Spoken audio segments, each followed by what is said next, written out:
When the Canaanite king of Arad, who lived in the Negev, heard that Israel was coming on the Atharim road, he fought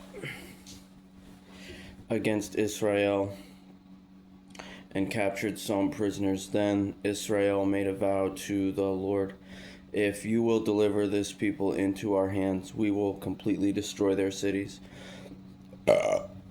The Lord listened to Israel's request.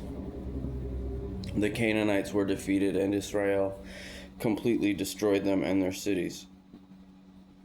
So they named the place Hormah. Then they set out from Mount Hor by way of the Red Sea to bypass the land of Edom, but the people became impatient because of the journey. The people spoke against God and Moses. "Why have you led us up from Egypt to die in the wilderness? There is no bread or water, and we detest this wretched food." Then the Lord sent poisonous snakes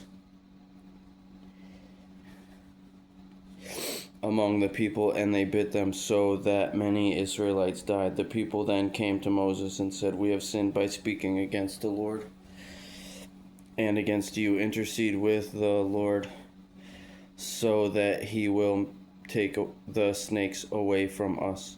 And Moses interceded for the people. Then the Lord said to Moses, "Make a snake image and mount it on a pole. When anyone who is bitten looks at it, he will recover."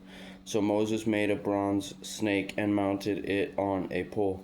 Whenever someone was bitten and he looked at the bronze snake, he recovered. The Israelites set out and camped at Oboth. They set out from Oboth and camped at Ir Abarim in the wilderness that borders Moab on the east. From there they went and camped at Zered Valley. They set out from there and camped on the other side of the Arnon River in the wilderness that extends from the Amorite border, because the Arnon was the Moabite border between Moab and the Amorites. Therefore it is stated in the book of the Lord's wars, Waheb and Suphah and the ravines of the Arnon, even the slopes of the ravines that extend to the site of Ar and lie along the border of Moab. From there they went to Beer, the well the Lord told Moses about. "Gather the people so I may give them water." Then Israel sang this song, "Spring up well, sing to it. The princes dug the well. The nobles of the people hollowed it out with a scepter and with their staffs." They went from the wilderness to Mattanah, from Mattanah to Nahaliel, from Nahaliel to Bamoth, from Bamoth to the valley in the territory of Moab near Pisgah, near the Pisgah highlands that overlook the wasteland.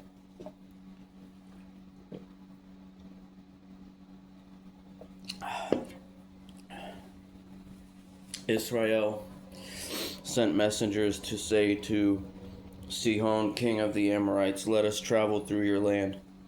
We won't go into the fields or vineyards. We won't drink any well water. We will travel the king's highway until we have traveled through your territory." But Sihon would not let Israel travel through his territory. Instead, he gathered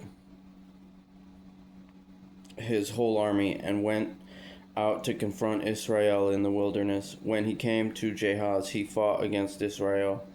Israel struck him with the sword and took possession of his land from the Arnon to the Jabbok, but only up to the Ammonite border, because it was fortified.